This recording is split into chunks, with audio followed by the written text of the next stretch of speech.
Trying to show something. All right, so kitabun. What's my pen? This right here, tanween, represents whether it's this fatatan, kasratan, domatan. All this represents indefinite. We call in Arabic nakira. Nakira means indefinite. Alif lam is marifa, from the verb arafa. Arafa means known or aware. Marifa. This is meaning it is known. It is marifa. It is definite. Oh, so definitely means it's known. It's known. Okay. All right? That's what literally means. I try to translate it literally. But according to lining up the terms in English grammar with Arabic grammar, it is definite. So indefinite is unknown? Indefinite is unknown. A house. I'm talking about any house. I'm not talking about a specific house. If I'm talking about a specific house, I say the house. Now you got this grab, man. See, America, man, English grammar is we weak in American English grammar. Yeah. We know, right? So definite for the house would be al bayt. El Baytu, Iowa. Yes, El Baytu. All right, El Baytu would be that case. All right. All right. So you see where I've written it here. All right. Okay. Indefinite, definite. What makes it definite? Alif lam and one mark, one vowel, the dhamma. There's no longer tanween. Can I make it tanween? Any tanween. It can be al kitabun. Can't be al kitabun, al kitaban. It can't be none of that because alif lam is there.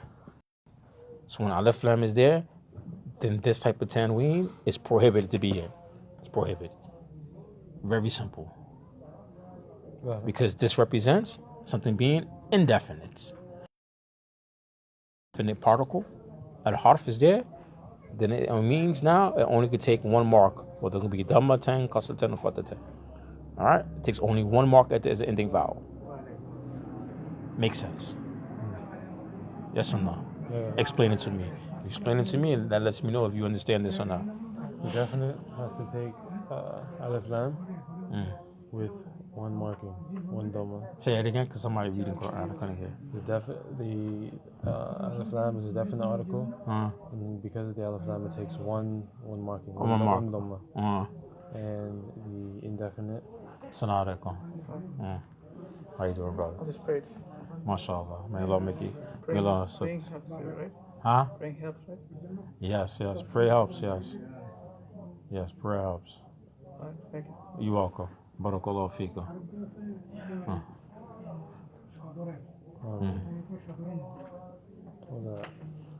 And definite is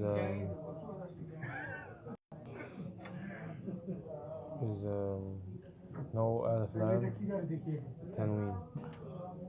No alif lam tanween? No alif lam within is tanween. For what? Indefinite? For definite. For definite is no what? Oh, for indefinite, sorry. Oh, okay, because you get me confused, and that guy was just talking to me right now. I'm trying to get what he was saying. Still in my head, what he was trying to say, but I think he just maybe. Because he just made tayammum on the wall. He made tayammum on the wall? Right next to you. Maybe he might not be in his right state of mind. He look like he's not in his right state of mind. Or sick. I don't know. He don't like his right state of mind. But get used to it. Alhamdulillah. I have a lot of people in our community like that. I mean, Allah make it easy for them. Try to help them out. When you meet people like that, try to help them out and stuff like that. Might be going over something, mental problems or being stressed out. All right. So you understand this? I don't want. No, I got it. You sure? Yeah. Explain it to me one more time. The definite article is an alif lam with the one mark and one dhamma. And the indefinite is no alif lam with tanween. All right, so tanween is also a sign that the word is a what? This one. All right, there we go. All right.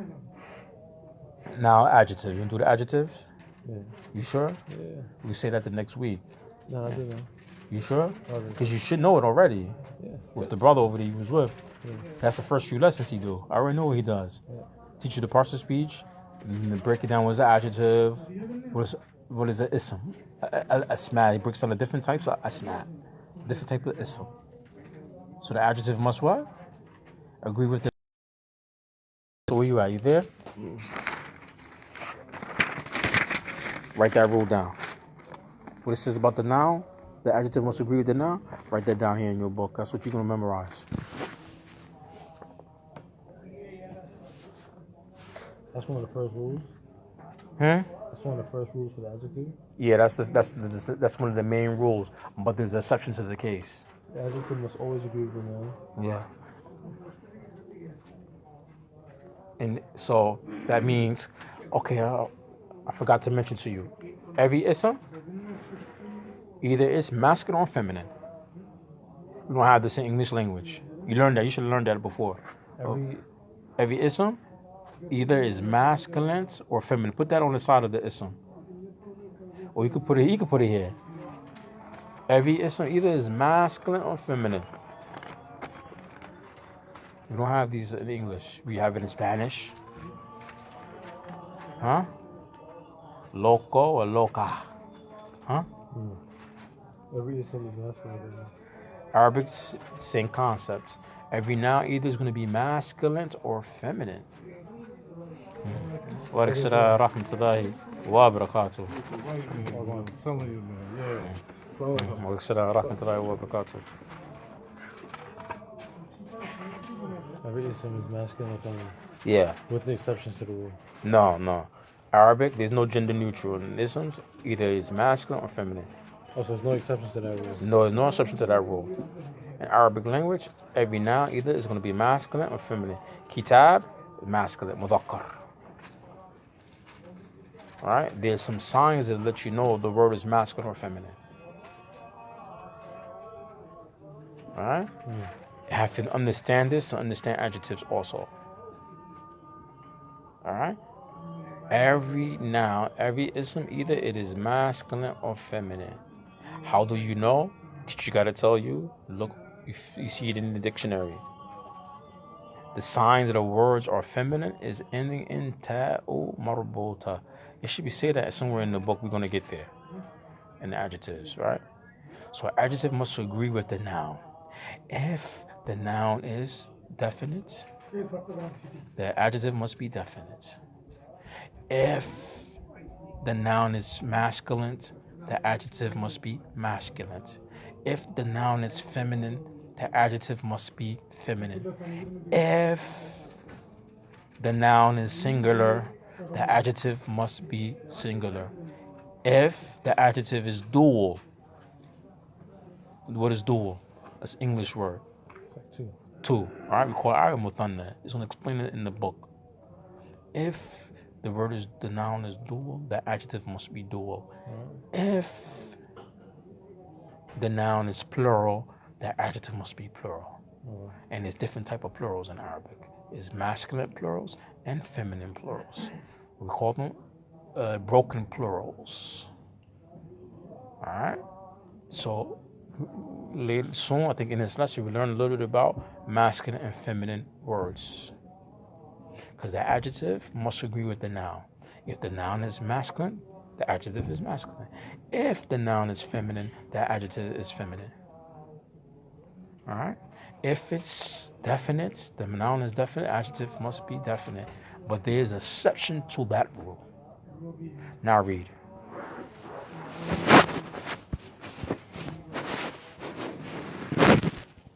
If this one qualifies the but You see the next page? Yes, next page is going to be gender. But so you said is it the exceptions to that rule? What? That every ism is masculine. Yeah, you're gonna learn that here, in chapter 3. Okay. All right. Just get the main rule. The adjective must agree with it now, and everything. Write that down now. I just want you to write. Just write what I tell you. I got that one. What you What you roll? The adjective must always agree with the noun. Put the subject here. But I want you to see like a title for the subject. So when I look at your notes, I know what you're doing. What do you mean by that exactly? Huh? What do you mean by that exactly? Right here, this chapter, this section right here is for adjective. The adjective must always agree with the noun. Okay, the adjective must always agree with the noun. If the adjective must be agreed in the noun in definite and indefiniteness. Write that. and we're going to add more to it. Definite and definite, meaning if the noun is definite, the adjective must be definite. The noun is definite. The adjective must be indefinite. Say that again. If the noun is definite, the adjective must be indefinite. Right. Also, it's the nakira. Must agree with it now. It's the nakira to marifa thing, right? Yeah, that's what that is. Nakira marifa. So if the noun is marifa, the adjective must be marifa. It must agree with it. So the noun is definite. The adjective must agree with the noun in all cases. Put it like that. The adjective must agree with the noun in all cases. Then I'm gonna list the cases. That'd be better like this.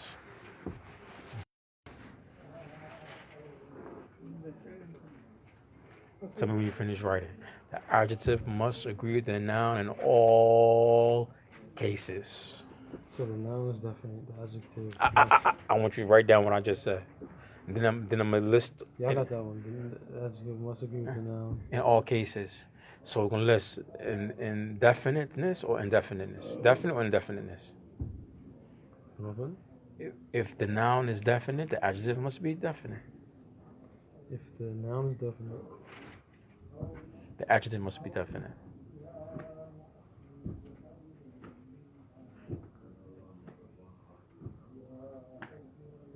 The noun is definite, the adjective must be definite. So is it? And if it's in, what you roll? I gotta take this one out then. What you roll? If the noun is definite, the adjective must be indefinite. No, that's wrong. It must agree with it. If the noun is definite, the adjective must be definite. The noun is definite, the adjective must be definite. Yeah, it must agree. The adjective must agree with the noun in all cases. That's what that means. The adjective must agree with the noun in all cases.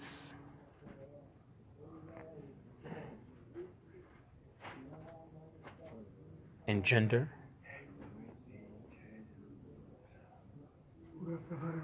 that's related to masculine and feminine. Just put gender.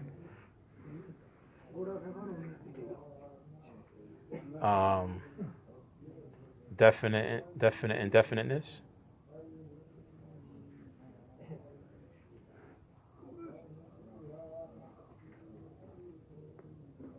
Okay. Numbers, meaning singular and number case. If it's singular, dual, or plural, like this. Numbers. Singular, dual, and quantity. That's better instead of saying numbers. In quantity, if it's singular, dual, or plural. For example, if the noun is singular, the adjective must be singular. If the noun is dual, the adjective must be dual. If the noun is plural, the adjective must be plural. It is an exception to some of these cases. I'll tell you that later on.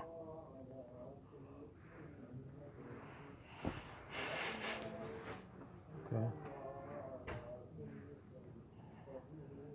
Read what you wrote. The adjective must always agree with the noun.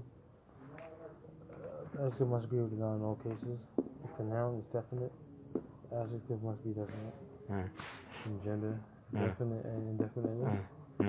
And in quantity, singular, dual, plural. Aye, excellent. And you put gender. What else? That's good for now. And then you put a little star right here, and there's an exception to the rule. Put a star right here, and I explain that when we learn genders. I don't know if we're gonna do it tonight. I think it'll be too much for you. Because gender is very important in Arabic. Because every noun is either masculine or feminine. There's no like unisex words and related to asma. Maybe with particles, harf, or some particles and stuff. That's all right, man. He's just doing some exercise. No mushkila.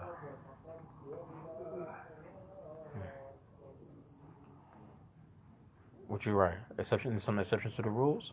Yeah, but exceptions to the rule. All right, write some of the examples right here. With Nakida and Marifa. Write some of them down. Beitul Kabir, write one. Beitul Kabiru, Beitun Kabiru, and El Beitun Kabiru. Just write that for examples. Write those two examples like that. And I'm going to teach you one exception to the rule tonight, inshallah. which there's a lot more, but you don't know about plurals yet. You don't know about gender yet. Beitu. Beitun kabirun. Example they have in the book. Don't write all of them. Just like we only need like 1 or 2 examples.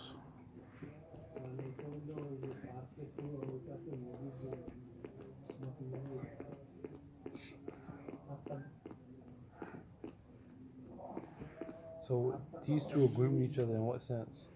Beitun kabirun. Beit is what? Nakir or marifa. What is beit? Beit nakira. Beitun tanween yani.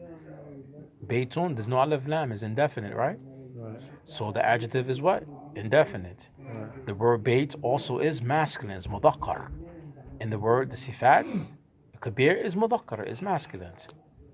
We ain't learned gender yet. We're gonna touch the surface of gender tonight, so you get a little concept of what I'm talking about. But these guys disagrees. Let me see what you roll. Yeah, beitun kabirun. Beitun kabirun. Kabirun. Beitun, tanween. Right. Indefinite. Kabirun. Indefinite. Oh, okay. You got me? Okay. It's the tanween. Yeah, it's a tanween. Okay. But there's more. You just don't notice it. You wrote bait wrong. That's not ta marbuta. Bait is with ta. Ta maftuha. The open ta. Okay. Ta maftuha.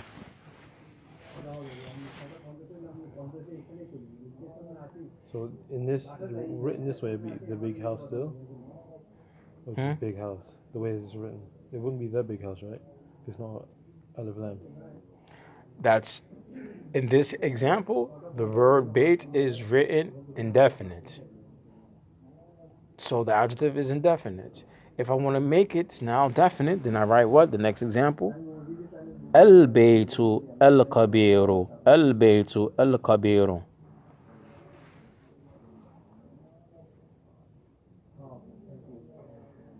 Is it open to? Yeah, the open ta, not ta marbuta. It's right there in your book, man. I'm not look at it.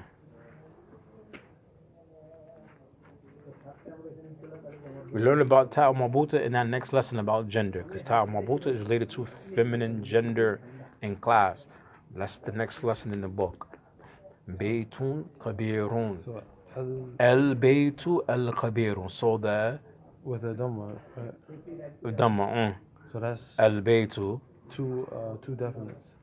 Al-kabiru. So they work out together. Yes, because the adjective must agree with the noun. Okay. So they must be the same. Right. Okay. You understand that? Yeah. Be El Baytu Kabir Uru. Say it again. Oh, you gotta pronounce the ending vowels. Okay.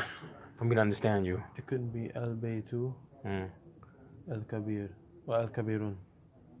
Oh no, El Baytu Kabirun. It can be that. It can be? It's some exception to the rules. There's some exceptions to the rules. Okay. So this means here a big house. This means, write that down, a big house.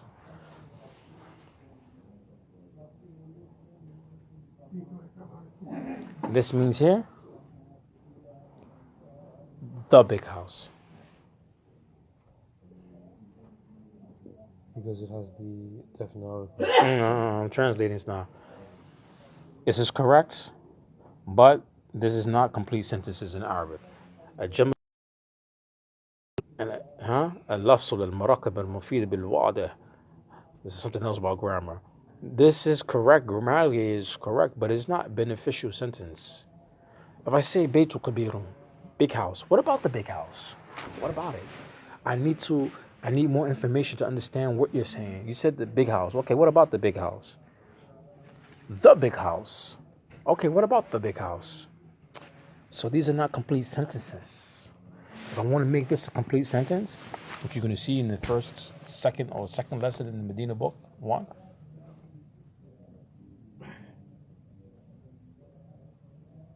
Al-Baytu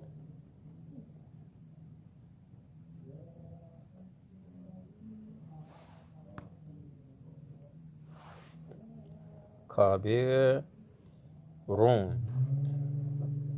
The house is big. There's no word in Arabic for is. But this is a complete sentence now. What about the big house? What about the house? It is big. That's the exception to the rule. This is one of the exceptions to the rules. There's other exceptions to the rules, but you gotta learn about genders. So this is an exception rule because. Yeah, this is a complete sentence in Arabic. But it don't match up though.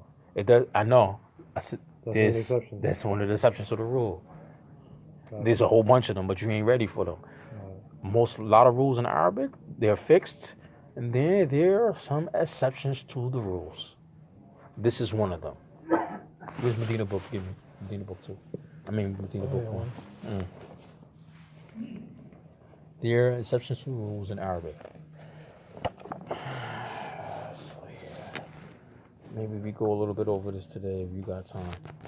So you just get some vocab because you need to read. There's a lot of good rules in here, but I want to teach you the adjectives and genders first. Here we go. I'm gonna show some of my audience. I get a little audience on Facebook and stuff, man. Don't pay me on no mind. All right. So you hold the book. Okay. So we learned at Dars here. We learned from the third lesson, right? Yeah. This is teaching you about definite and indefinite, which you learned before. So you took all the noise. Look at this. Look. Somebody gave you the lesson. Look, you even took notes and everything. Nah, kid wa marifa. Look, you, huh? Al-kalamu maqsurun. Now we're learning adjectives. This teach you definite and indefiniteness and teaching you adjectives. All the adjectives here, they don't follow the rule you just learned, do they? The adjective must agree with the noun, but it doesn't. No. Right? This is one of the exceptions to the rule. Al-kalamu maqsurun. The pen is broken because this is Jamul Mufida. This is a beneficial sentence. The pen is broken, but there's no word in Arabic for is. Al-babu maftuhun. The door is open. Al-waladu, the boy, jalisun. The boy is sitting. Al-mudarrisu waqifun. The teacher is standing. That's the exception to the rule because this is a beneficial sentence. But ولكن إذا دخل في هذه جملة الفعل. But if into this sentence a verb, then I have to make sure that the adjective agrees with the noun with definite indefiniteness. If there's a verb. If the verb enters the sentence. There's some exceptions to the rules and stuff like that, but we just learning the basic of Arabic grammar. We learn everything by stages and step by step. But this is the basic of the rule. The rule you learn in that book there is the basics. You can see there's a small exception to the rule. Look at all the examples. Al-maktab maqsurun. The desk is broken. Al-qamisu wasikhun. Al-qamisu wasik. The shirt is dirty. Al-masjidu maftuhun. The masjid is open. Al-labanu baridun. Wal-ma'u harun. The milk is cold and the water is hot. Qamaru ba'idun. The moon is far. And all these words here are mudhakkar, masculine. All right? So now you see the exception to the rule. You just haven't realized that you learned from this book. I bet you the person who taught you this lesson didn't explain all these things about sifat to you. Yes or no? Not that I mean. Okay. Maybe you did. You didn't remember. All right? We do this later. Let's show you the exception to the rule. Let's go over gender real quick now. I'm just going to do a little bit of gender. Because I don't want to get you overburdened. But you should have done gender with Abu Samir. I know that was the first few lessons he teaches you guys, people. Because it's very important. Right there. We set the exit sign there. You're welcome. And the gender. Gender. Read. Al-jins. Jins mean in Arabic, it means gender. It means sex. Male, female. Jins also means type. A type of thing. All right? Al-jins means gender, meaning masculine, feminine. Some people try to translate it means sex, but that's another word. They use it. You can't use it for that, but there's other words for that in Arabic. But it means a type of. All right, a type of. But here it means gender, meaning with vocabulary, masculine and feminine words. Read. We're going to stop at this lesson because this might be a little bit too heavy for you right here. Al-jinsu in Arabic there are two genders. They are al-mudakkiru, the masculine, and Mu'annath. wa'annath. So this word mudakkar from dhakara, mudakkar, dhakkar means penis, means masculine, means penis. Untha, mu'annath, untha means feminine in the female's private part. But it's muthanna here in grammar, speaking about masculine words and feminine words. All female names are feminine. All male names are masculines, right? There's some exceptions to the rules, but let's keep on reading. You're gonna learn here how you could tell if a word is masculine or feminine. How you could tell it's masculine or feminine. Is this misspelled? Well, that's a word, neuter. Neuter means no gender. Oh, yeah. Neutral. Neuter. You know, you neuter a dog, I think. Yeah. We can't get his thing on. Yeah. Right? It means that here it means like it doesn't have a gender. So here it says there is no neutral gender. That's what it means. No neutral. There's no neuter gender. Meaning that there's like no unisex. Either the word is masculine, either the noun is masculine or it's feminine. A particle could be maybe have a neutral gender. I say men, and I say men, without using hada. I say men, who. I could use men, it could be masculine or feminine. Men hada or men hadihi. Men could be either, I could use it for male or female, for example. But in general, nouns, there are no neutral gender with nouns. Either the word is masculine or feminine. Every word, masjid, masculine. Allah, masculine. Rajul, man, masculine.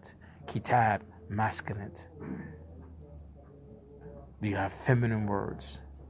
Rih or nar, Jahannam. These are feminine words. Fatima, feminine words.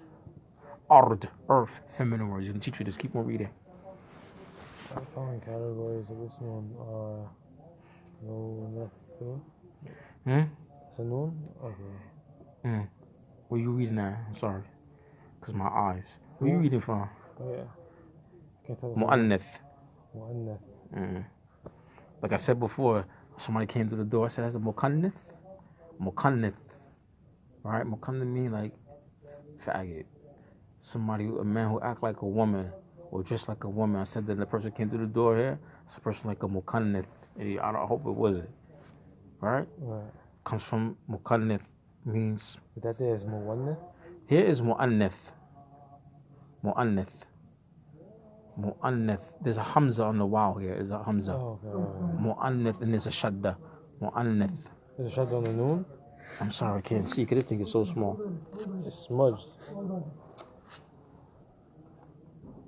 Yeah, there's a noon. It's smudged. The noon is right there. Mu'annath. It's a shadda on the noon? Yeah. Yeah, man. This book is no worry. Yeah, it is. Okay. Mu'annath. Just the print is not good. It's not clear. And the rest are mudakkar. So feminine, masculine, and feminine. There are no neutral genders in Arabic. The following categories of isms are mu'annath, and the rest are mudakkar.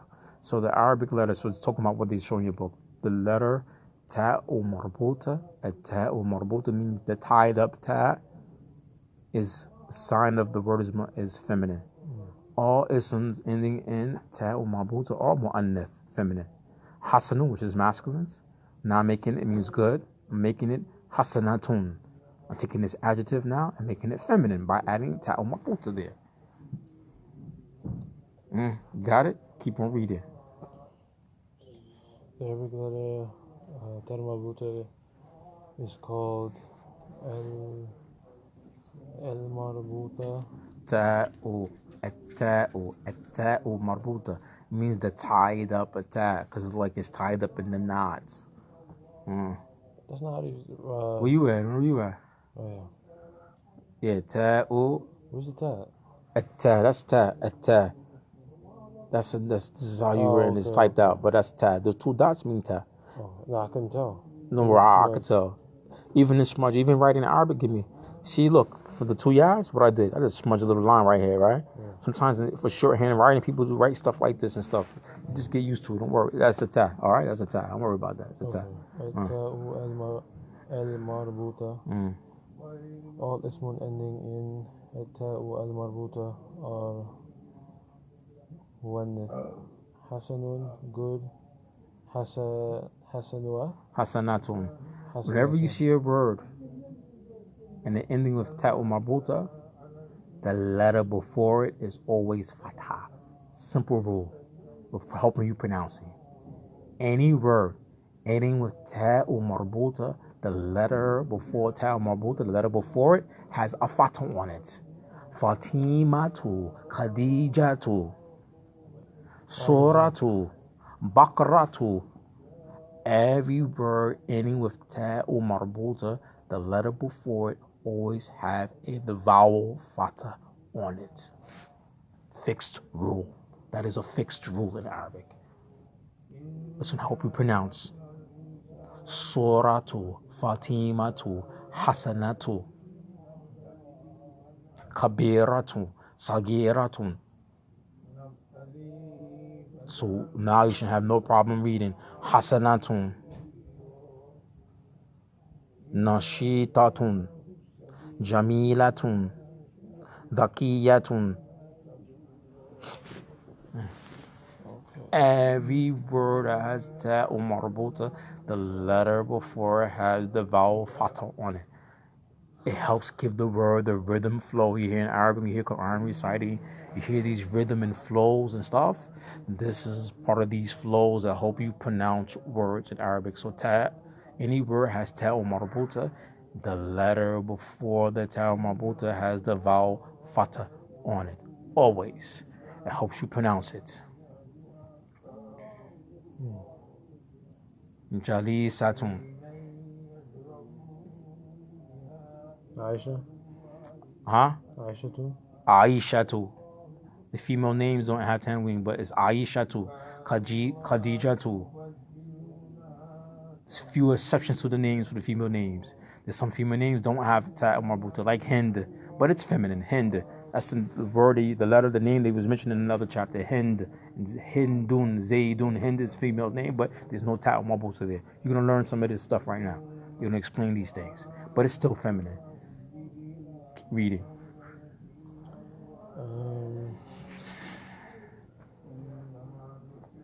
Jamilun, beautiful. I'm recording something. Yeah. Yeah. Jamilatun, beautiful. Feminine. Jamilatun. Nashitatun, diligent. Zakiyatun, intelligent, feminine, etc. If, however, ismun ending in ta'u al. Were you reading? Yeah. I can't see. Hold on. Where you at? Okay. If, however, ism ending with ta'u marbuta clearly indicates a male name, there's some male names that have ta'u marbuta, like Usamatu, Usama, Talhatu. These names have ending in ta'u marbuta, but they are masculine names. That's all they're telling you. Keep on reading. So the ending with ta'u marbuta indicates a male. It is mudakkar. It is masculine. It is not mu'annaf. It's not feminine. Talhatu. It is a man's name. One of the companions of the Messenger, his name is Talha. It's a name of a man, and it is mudakkar, masculine. Ism is not ending in ta'u marbuta, but clearly indicates a female. It is mu'annaf and not mudakkar. Now, if there's a female name and it doesn't end with ta'u marbuta, but it's still feminine, like Hind. Here we go, Hindun. Bintun. Bint means daughter. Zainabun. Zainab is another female name. Doesn't end with ta'u marbuta, so we know the name is masculine because it's a female's name. Keep on reading. Now I was going to let you know how we tell that certain words are feminine automatically. It's going to give you a listing of them. Now I'll jump into it for you. Right? All letters All letters of the alphabet are feminine. Alif, ba, ta, هذه الحروف. Alif هي حروف. All letters of the alphabet are feminine. Fixed rule. All letters, alif, ba, ta, because in Arabic we can spell out the letters. Not like English. In English I can't spell A. I don't spell out the sound A. In Arabic we spell out the words. So huruf, kulu huruf, all letters are feminine in Arabic. Alif, ba, ta, tha are mu'annath. All parts of the body that are in pairs. Rijl, yad. It's not any time mabuta, but they are feminine. All letters of the Arabic alphabets, all body parts in pairs. Like your hand, 2 hands, 2 feet, qadam, hadihi qadam, hadihi yad. These are feminine. Ears. Your nose? No. Your mouth? No. Your head? No, because they're not in pairs. All body parts in pairs are feminine.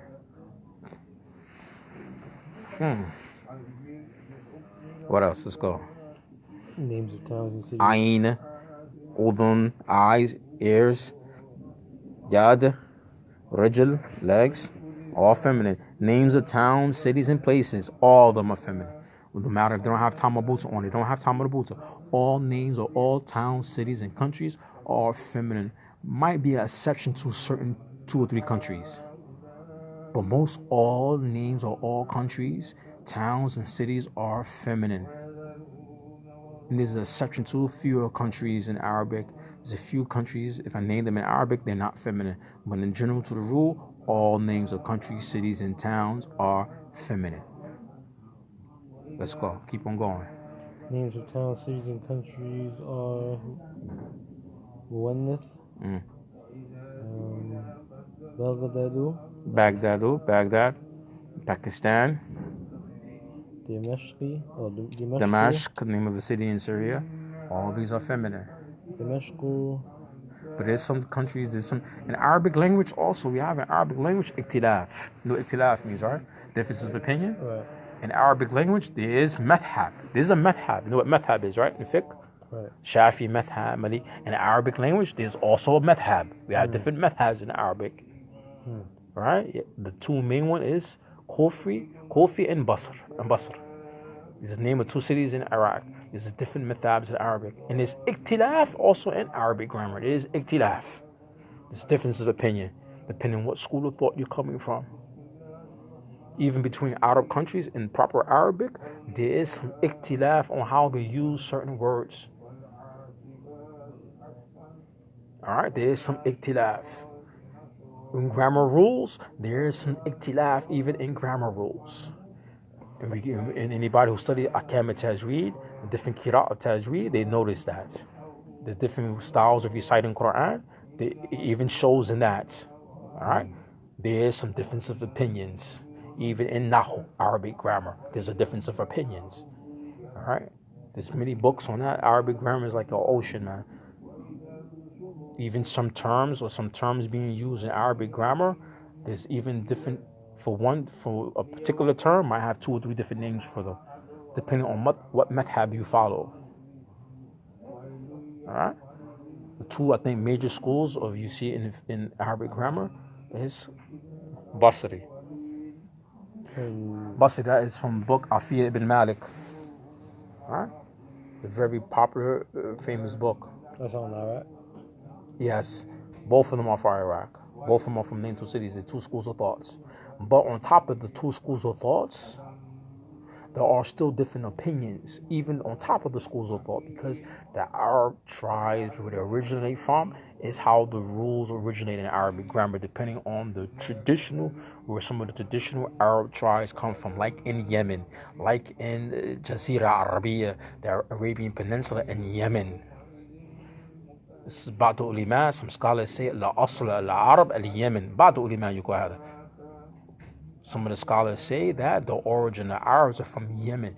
So some schools of thought and some opinions in the Arabic language comes from the different Arab tribes, because even Kufi and Basri, Iraq is not traditionally an Arab country. It was Arabized. The Arabs migrated there, but that was a place known for people. It was known for knowledge. But in general, with Arabs, the language is based upon tribes in the past. The tribes. It was or it is? It is, but the language is based upon Quran. I'm saying it's still known for knowledge now. Nah, man, because Arabs today, man, In Iraq, I mean. The Iraq is still Iraq. No, we're talking about now. Way back. Scholarly, particular scholars from particular eras and times. Okay. All right, in particular eras and time. Iraq is not like it was in the past. No, it's not even close. All right, but I'm talking about where these schools of thoughts originate from. All right. But in general, Arabic language is based upon the different tribes of the Arabs, the Qabila. Alright? Most Muslims don't know that. Unless you study Arabic language for a degree, bachelor degree or something like this, then you will be aware of that. Or you read books on Arabic grammar and Arabic language, and you will know this like I know it. The average Muslim don't know that.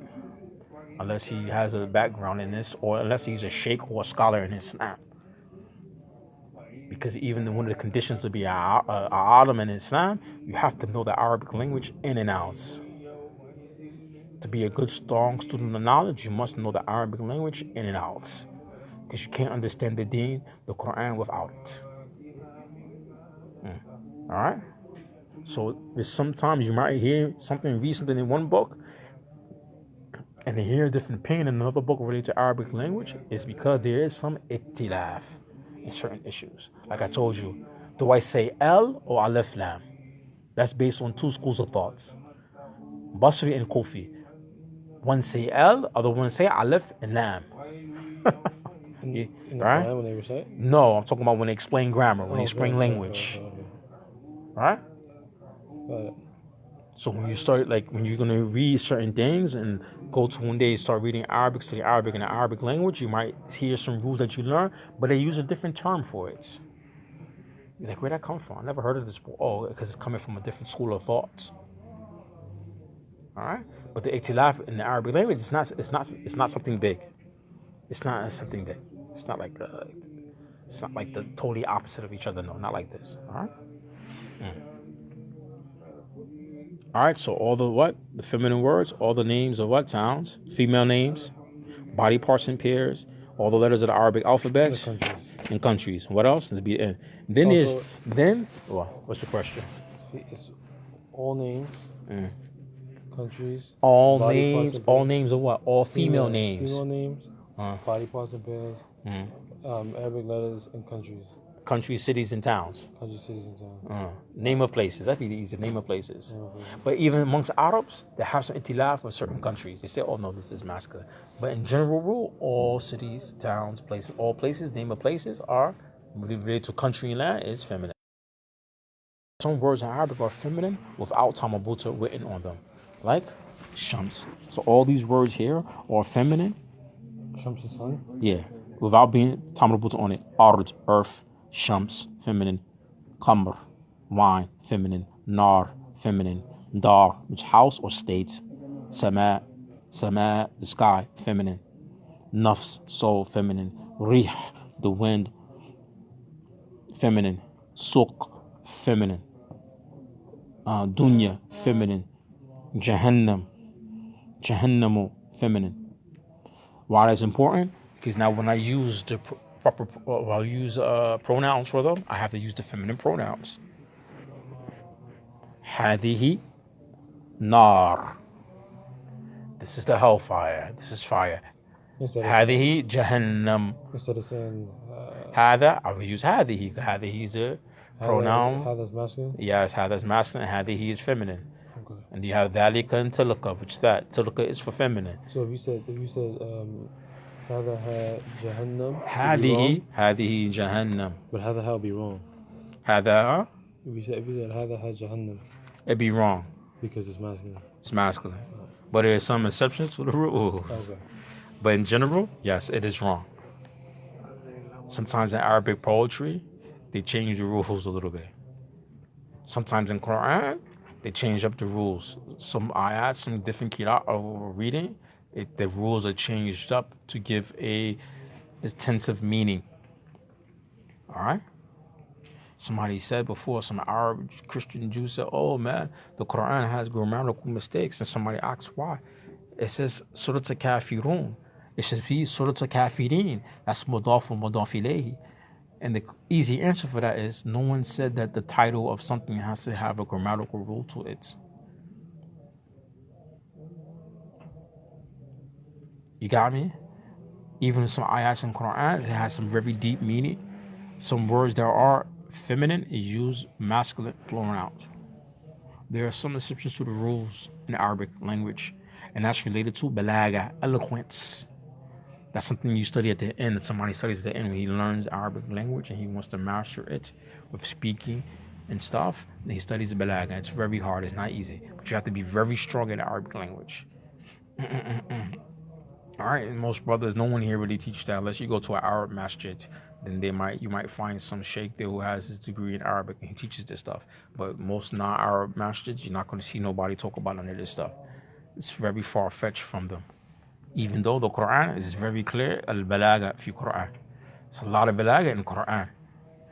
And this is why I say when people learn Quran, they don't learn the Quran, they don't understand what it means. They never really feel the whole concept of the Quran because they don't understand Arabic language. And the Quran has a lot of balaga, eloquence in it, in the Arabic language. And the translation doesn't catch these things. Somebody understands Arabic language and he hears in the Quran, he sees the might in the ayat in the Quran. He sees the might and the power and the wisdom of words Allah chose in the Quran. You can't get that with translation. This is why it's important to study the Arabic language as a Muslim. As a Muslim. And you're going to hear a lot of Muslims say, oh, it's not wajib to learn Arabic. I beg to differ. Some scholars say, yes, learning Arabic it's not wajib. They say it is fardu kifaya. Fardu kifaya doesn't neglect that it's not important to learn it. And this is because a lot of Muslims don't understand usul al-fiqh, the foundation of fiqh and fiqh terms. But for you to pray, you have to recite Fatiha in Arabic, yes or no? So that's wajib upon you to learn the Fatiha in Arabic. To be able to make salah. You can't make salah in English. It's wajib for you to learn Arabic so you can make the salah. You have to pronounce in salah in Arabic. Subhana Rabbil Aladim, Sami Allahu liman hamida. I can't say this in any other language. So that means Arabic, these things in Arabic are wajib for you to learn. So knowing about the Arabic language for you to practice your religion is wajib for you.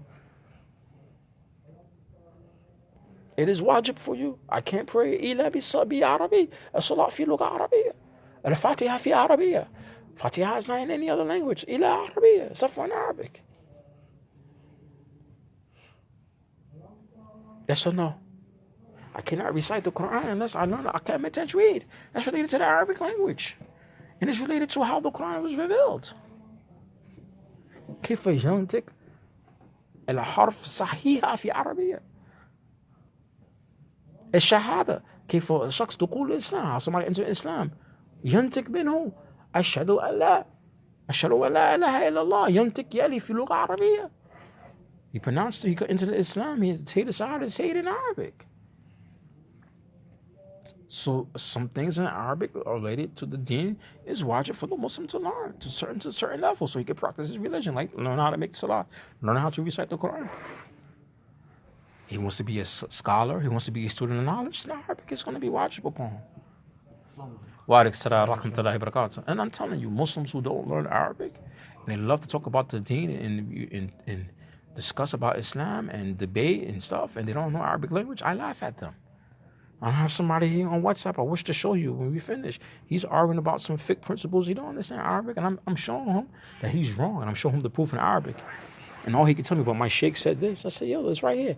Oh, you can't comprehend it. You can't debate on this topic because you don't understand it. You haven't studied for fully. And a lot of these things are not translated in English. So this is why you're not able to study everything about it. But you want to argue and follow religion, but you don't want to study Arabic. It can't happen. You can't be a good da'i or good student of knowledge and you don't know Arabic. You can't. It is al-asas. Arabic language is the foundation to be anything related to Islamic sciences. عربية الأساس في كل باب في كل أبواب الدين وفي الأمر في الدين. All the doors are related to any field in religion. العربية الأساس. Arabic language is the asas. I want to study Sharia. Oh, that's the Quran. I have to learn Arabic. I want to have study ulum al-Quran, science of Quran. That's going to be in Arabic. I have the Arabic language. I want to study tafsir, usul tafsir, or tafsir. That's related to the Arabic language. I have to know. All these categories, all these subjects and categories in religion, its foundation is Arabic language. All of them. It's a must. Arabic language is very serious for a Muslim. Very serious for a student of knowledge. It's very important. That's Arabic language is going to determine you between the other Muslim who don't know the language. Is a shaitana, which means a difference. It's going to bring like a difference between you two. It's going to separate you two. It's going to bring a big difference, big gap between you, the person who knows and don't know. Allah saying Quran. Allah saying Quran. The one who does, the one who know, who doesn't know, like the one who knows. The one who does not know, is he like the one who knows? No, he's not. Even Allah brings the example of the hunting dog, hunting dog who has knowledge, and a regular dog. The hunting dog has knowledge to hunt. He knows what to do. Then Allah says in the Quran, إِنَّمَا يَخْشَى اللَّهَ مِنْ عِبَادِهِ الْعُلَمَاء.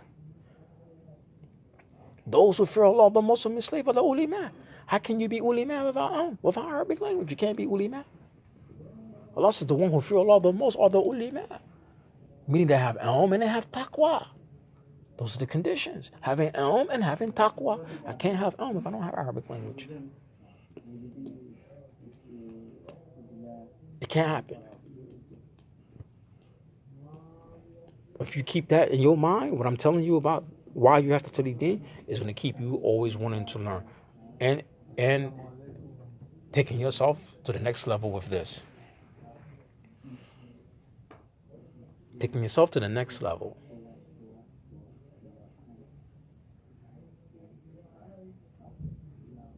Not saying if a person didn't know it or not knowing it, are they going to go to Jahannam? I'm not saying that.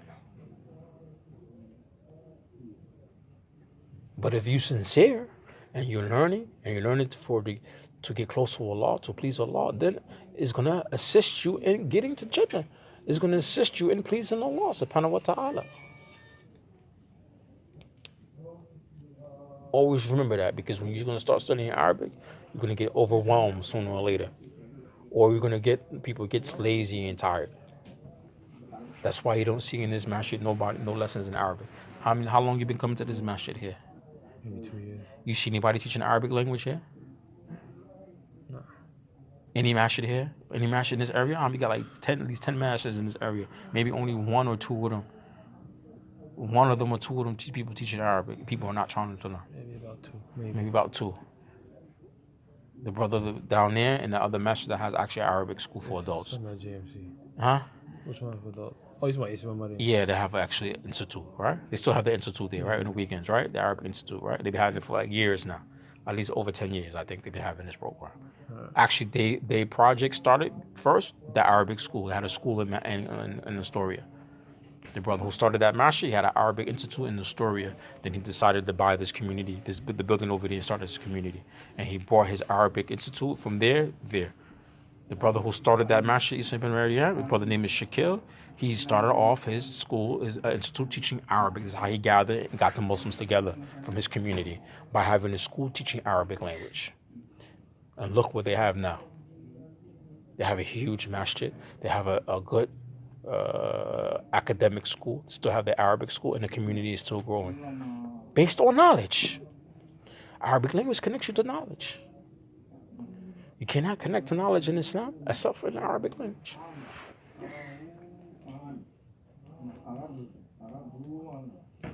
For example, people read Quran, but how many don't understand it? You get the reward for just reading if you don't know. Every letter you struggle, Allah gives you the reward. But the purpose of the Quran is to read it Yudabbiru. Allah says this in Quran. Yudabbiru. Allah says la'allakum taqilun, and perhaps for you to understand. And there's many ayats like this in Quran, talk about the Quran in the Arabic language and studying it and understanding it. It's Allah says that studying the Quran is going to give you the aql, it's going to give you comprehension, it's going to give you understanding.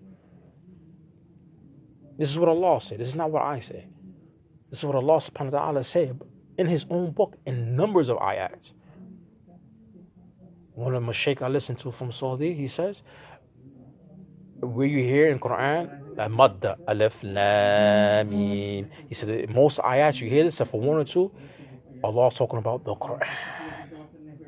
And how the Quran does something to your aql, your brain, your understanding. The Quran gives you understanding because it forces you to think. You can't understand the Quran unless it's in the Arabic language. Bila shak, without a shadow of doubt.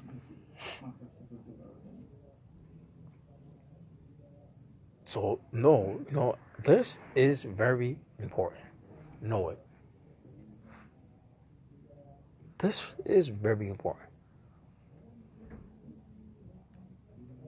Because there's an atmosphere, like with a lot of Muslims, like, oh man, it's too much. It's a lot of rules. I don't have the time. But people have time for other things where it doesn't benefit them in the dunya or akhirah. People are doing things that don't benefit them in this dunya or the akhirah.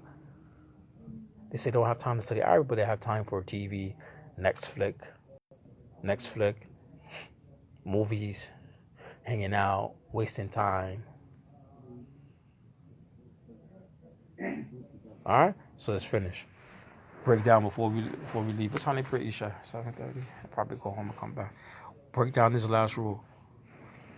Gender. Some of the Muslims, according to common usage, are Muannas. Some of them are Arabun, Shamsun, Khamrun, Narun. And here, another thing about the rule of gender. How you know the word masculine and feminine? You have to use the Arabic dictionary a lot. Especially Arabic to Arabic dictionary. Sama'un, Nafsun, Rihun. And there's some names even in Arabic, masculine names and female names that don't accept tanween also. We learn about that later. All right, later on. Because now you know that. Surukun, Dunya, Jahannamu.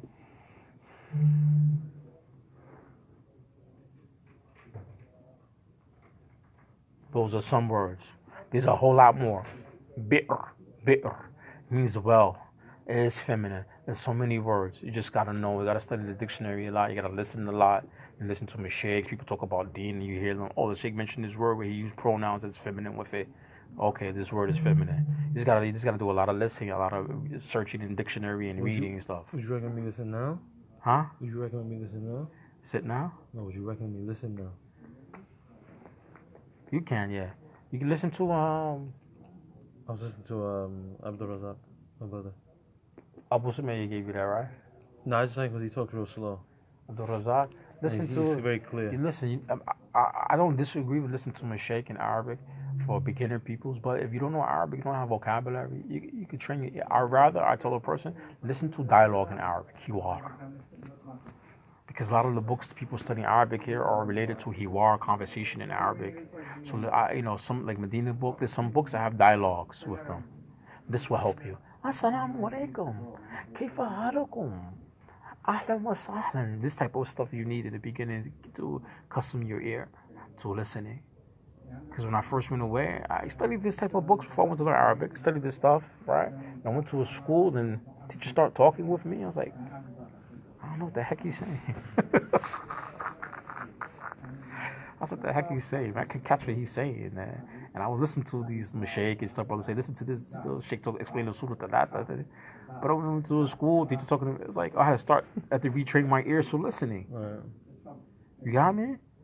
I had to retrain my ears for listening. I have my own. I have a method for if you want to learn. Like say you want to listen to Deen stuff, related Deen. If you have now some grammar and some vocab, then I would say, like for example, we go over Surah Thalatha. All right, I teach you the vocabulary in the metin. All right, I explain some of the words in the explanation of this in Arabic. And the same sheikh who's explaining the book, I'll go get his audio and then tell you, listen to that. You can hear the sheikh, oh yeah, this is the word I just learned. The sheikh word, oh, I know what it means now. You got me? But I listen to audio, it's good. It's good. Trust me, it's good. But in the beginning, listen to something that's on your level. What words are you going to be familiar with? Or even if they're teaching you. Because in Arabic language, I don't know every word in Arabic, personally.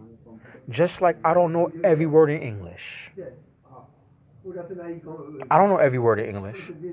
But when I listen to somebody speak Arabic, or some people speak Arabic, if I hear a word I don't know what it means, I'm conversating with somebody or somebody teaching me, I ask them in Arabic to tell me what it means, not to translate it to me what it means.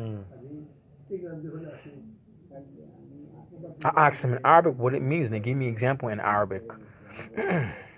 Not translation, because translations make you weak. Your comprehension to the speed, like you're trying to figure out what he's saying in your brain. You're trying to translate it. I don't study Arabic like that. I don't learn Arabic like that. Some of these ways of teaching Arabic in these books, it will cause you to think like that. You go away, somebody's talking Arabic, trying to translate what it means in your English. No, you have to understand it in his language. Somebody speaks to me, it's Arabic. The lady came that day, we were sitting over there, she was asking me about the time and stuff. She said because the time changed. All right, is this time on her the jadwal yani on her salat time? Is it correct? She asked me at tawqit a salat sahih. Is the exact time for salat on her clock? Is it right? I'm not trying to translate that in my brain. I have to just understand what they're saying in their language. When you study Arabic, that's the purpose. Studying and understanding in the language, not translating. I don't care about translations, personally. It's just you have to be able to comprehend. Translation comes after the fact. You learn.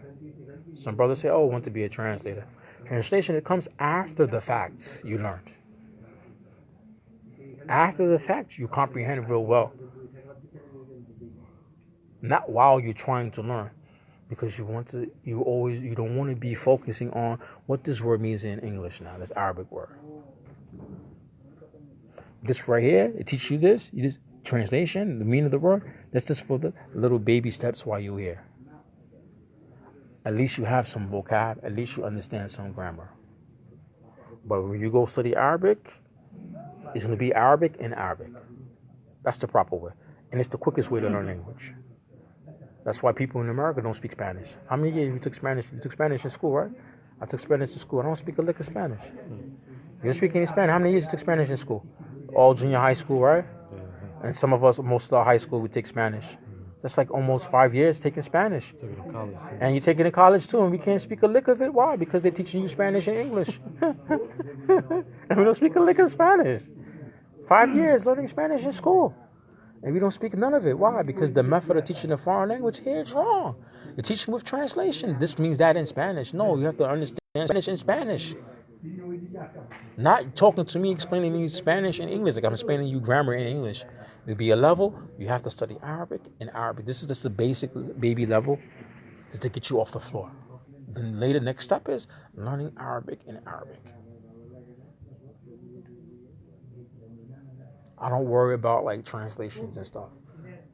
I don't worry about it. I used to. But I said to myself, I don't care. I have to comprehend it in that language. And then the fadl, the bounty of learning the language, understanding it, then you're able to translate to help people who don't know the language, so they can understand things related to the religion. That is the fadl of learning Arabic, not to translate it, but to understand it. And if the Lord bless you and gives you, that fadl, that bounty, then you're able to translate to benefit people in the purpose of dawah who don't know. Those who need to know.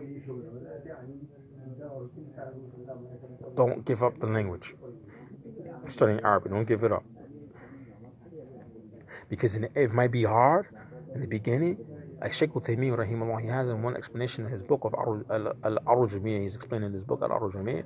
He says some people see Arabic like, they say Arabic is like a castle. But the door is made out of something easy to break. Like,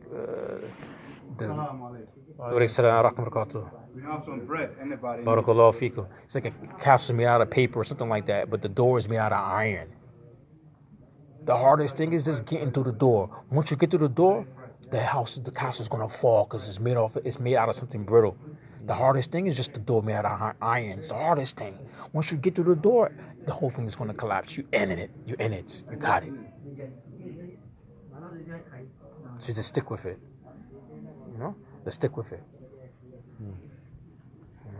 But don't jump around from teacher to teacher. Find one or two good teachers, one or two good programs, or two good people, and then study and work.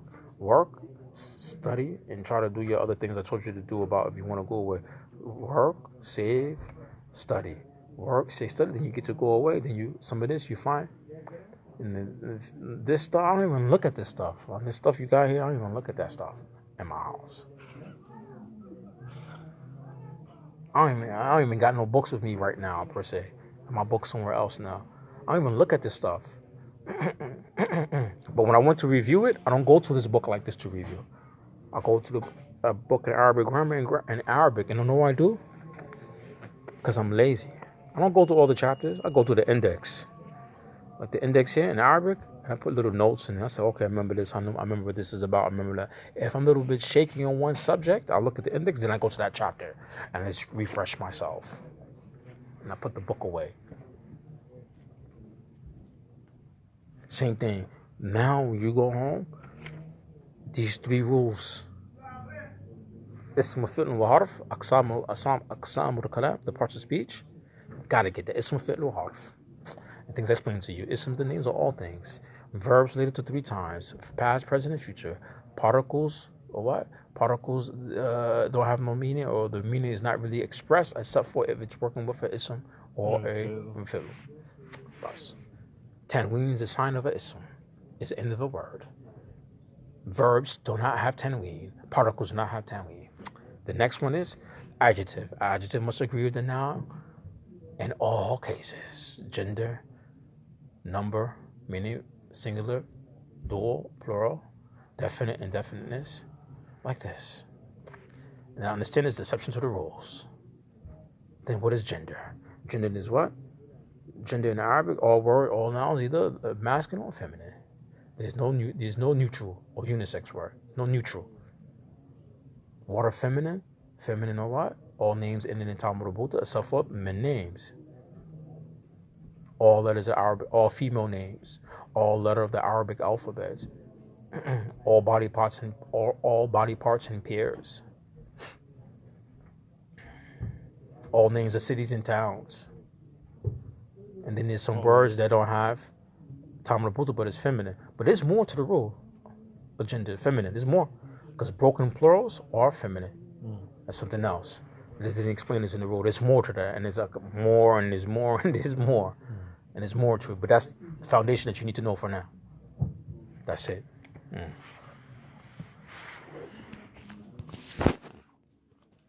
That's it. Now, you had that book before. How long? You had this book for what? Too long. So this is what? 2 different teachers.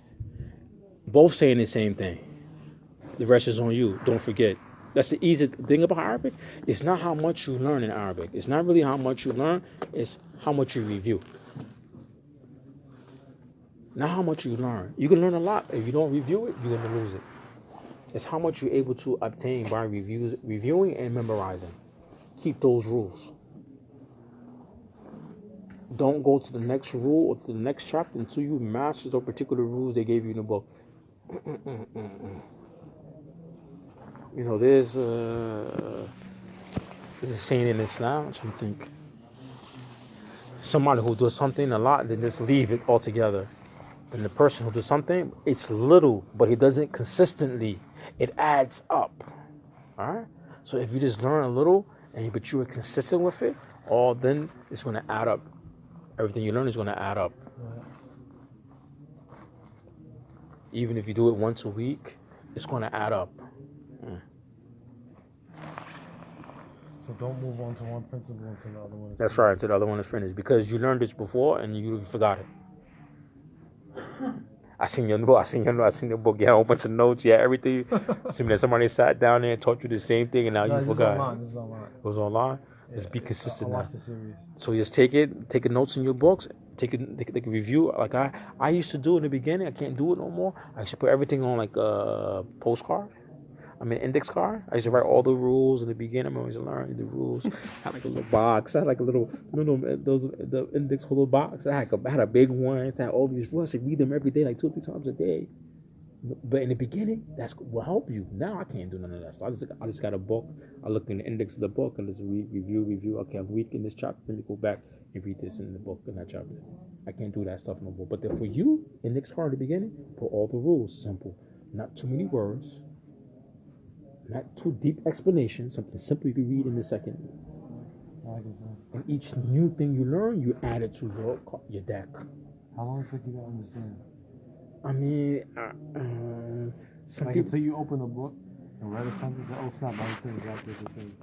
Arabic language, man, is a bit. To be honest, I'm slow.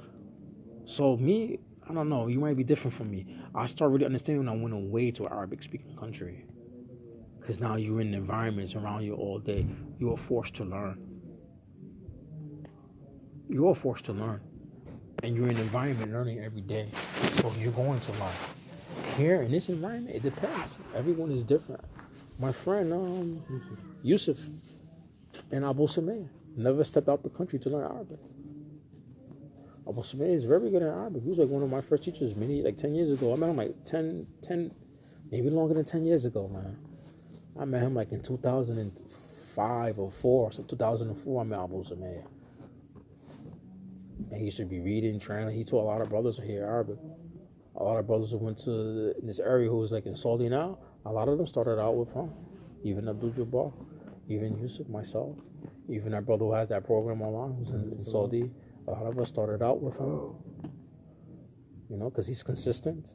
Because he got a place. His father has a masjid over here. And people here in the area knows him. You know, he's really his father's sister imam over there. So he has a place, so he's able to be consistent, and he got a good job. But he's a smart guy by trade. He's an engineer by trade. He's a smart guy. And with Yusuf, he never traveled. But for you, your age, if I had to give somebody advice, your age, 21, go to Saudi. Just go there, man. Go to university. Just go sit. Go learn. Good 4 years of your life. And you're gonna benefit. You're gonna benefit in 2 ways. You're gonna benefit in your deen, and you're gonna benefit in your dunya. How you gonna benefit in your deen and your dunya? You get a degree that's gonna help you in your dunya. You get to knock out 2 things at one time. So when you come back, you might have to come back when you finish, and you go to a job. They say, "Well, you've been for the last 4 years." "Oh, I've been here studying. I have a degree." I go to a job interview or go away, come back. "Well, you've been for the last 4 years." "I've been in this place." But if you have a degree, it's like so you accomplished something. You're somewhere accomplishing something. You got me? So it helps you with your deen and your dunya. You get to knock out 2 things at one time. You get to learn the Islam, and you get to learn dunya. I have another brother. He has a doctorate degree. I think he got his bachelor's in Saudi and his master's, and he came here and got his PhD or something. He was the imam in the veteran hospital. And he told me that one day. He said, "Man, don't go to Egypt." He used to tell me, "Don't go to Egypt. Old man, don't go to Egypt. Go to a university so you can get your dunya and your deen." So he said, "You don't have to be in the masjid asking people for a handout or wait for the people in the masjid to give you a job." He used to tell me that. I was like 28, 29 then. 27, 28, 29 then. He used to tell me that. Ya Allah, Ya Rahman. He used to tell me, I didn't take his advice. He used to tell me that all the time I see him. He said, "Man, go to one of the Gulf countries and go get a degree. Don't go to Egypt." I said, "Why not?" He said, "You're going to be one of them institutes. Next thing you're going to be 35, 36. And you're going to have some knowledge. But when it's time for you now to go get a job, you got no degree." And the job he holds in the veteran hospital, at any hospital as a Muslim chaplain, they want at least a master degree.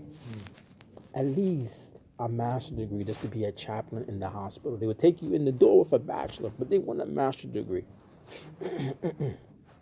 Just to be imam, come there once or twice a week. They want you to have a master degree. What's AP? It's not all that. It's not. Even the salary's not even all that. Can you survive? Yeah, but I'm just saying that you want to be able to knock out both. You get the deen, you get and you it helps you with your dunya. You know, because there's many brothers I know they don't go back. I mean, they go places and they get stuck with funds.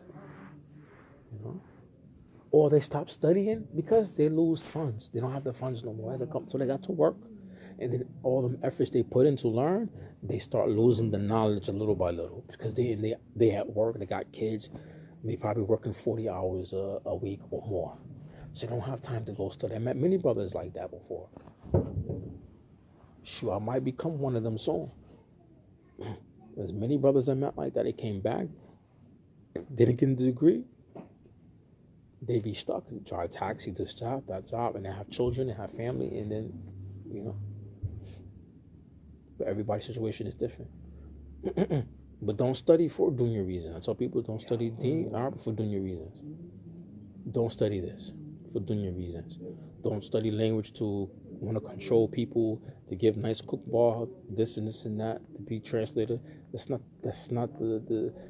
the purpose of seeking knowledge. All those things are the bounty. If you're sincere and Allah bless you with the knowledge, these things are from the fadl of the knowledge. Translating, helping people, giving talks. These comes from the fadl or comes from the responsibility of the person Allah gave them knowledge. The Messenger of Allah said, "Man yuridu Allahu bil khayran yufaqqahu fid din." Allah said, the Prophet ﷺ said, whoever Allah wants good for, He gives them the comprehension of the religion. Man yuridu Allahu khayran yufaqqahu fid din. Well, Allah wants good or intending goods for a person, He gives them the comprehension of the deen. لغة عربية في ذلك. طبعا. For sure, the Arabic language is part of that. You can't understand the deen unless you have Arabic language. I can show you now, man. This dawah group, the brothers here, they give dawah in this masjid. They ask me to help them. Some of them don't know about me, what my qualifications are. One or two, I'm in the group, I just listen to them. I give them some advice to one who runs it. But sometimes the people, they talk about nonsense they have no no knowledge about. I have to say something. And then when you give people some or you give them a little bit of Arabic language, you show them, they get intimidated, they get mad. They get mad, they get upset. Because knowledge, real knowledge, somebody has some I'm not saying I have big but when somebody has some knows something about the religion, no one just can tell you anything about the deen. No one. Sometimes people who are ignorant, they shut up around you. Or if they have some envy or some hasad or some envy for you, it's going to come out.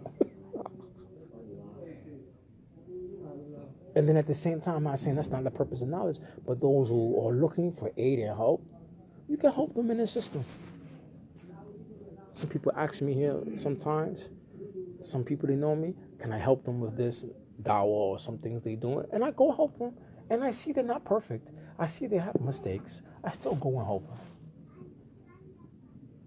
And when I see the opportunity to correct them and no one's around, I correct them. I tell them what's the right thing.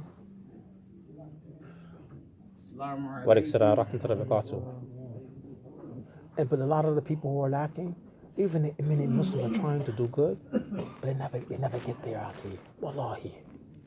Many Muslims, they have good hearts. Especially the young Muslims, your age and older, have good hearts. And they try to do a lot of things for the deen, but they don't have no knowledge. And because they don't have no knowledge, and they don't understand how to get that knowledge, or it's restricted to them, because they don't have the language that's restricted to them.